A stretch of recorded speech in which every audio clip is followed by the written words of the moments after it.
creature. I'm like, what does this feel like to her as I do this?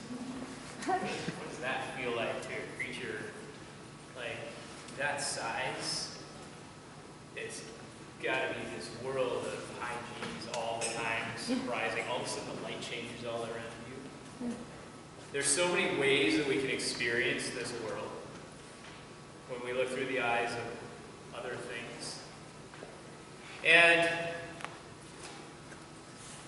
I'm working on a project right now which, despite my better thinking, is turning into a book. And it's inspired by this idea of, well, it started as a joke.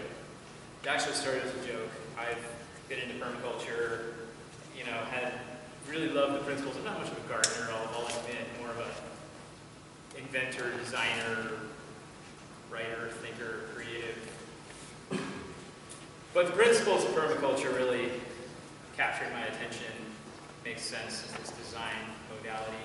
And then the other side of me loves all the technology.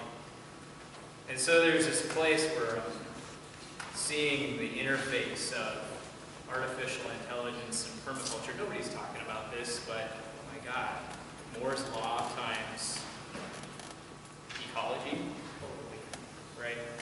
So I'm starting to do the research and I'm checking stuff out. And so this little ant captured my attention because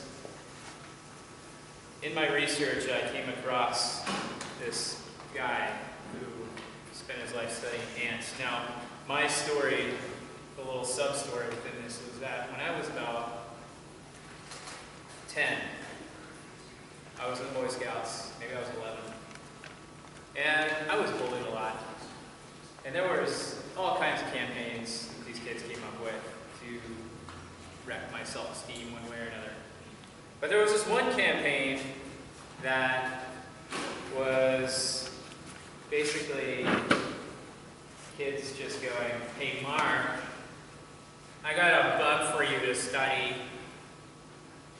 And, you know, just wrecking my love of science, you know, just trying to humiliate out of me the joy. And yeah, there really is an ant on me, and that's kind of fascinating. Like this little creature, how does that little creature experience the world? I guess if I was a boy, a normal boy, I would have killed that ant. I would have crushed it underfoot. Kind of like when I was in the Boy Scouts and I was 11 and I found this really cool little water snake. And I'm like fascinated with this water snake and I throw it back in the water. I'm hiking in the Sierra, this pristine lake with this water snake.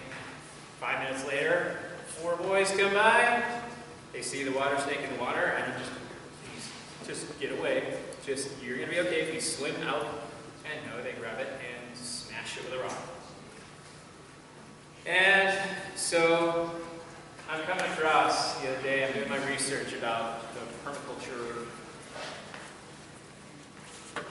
artificial intelligence idea, and I'm researching different scientists and technology people, and I come across this guy who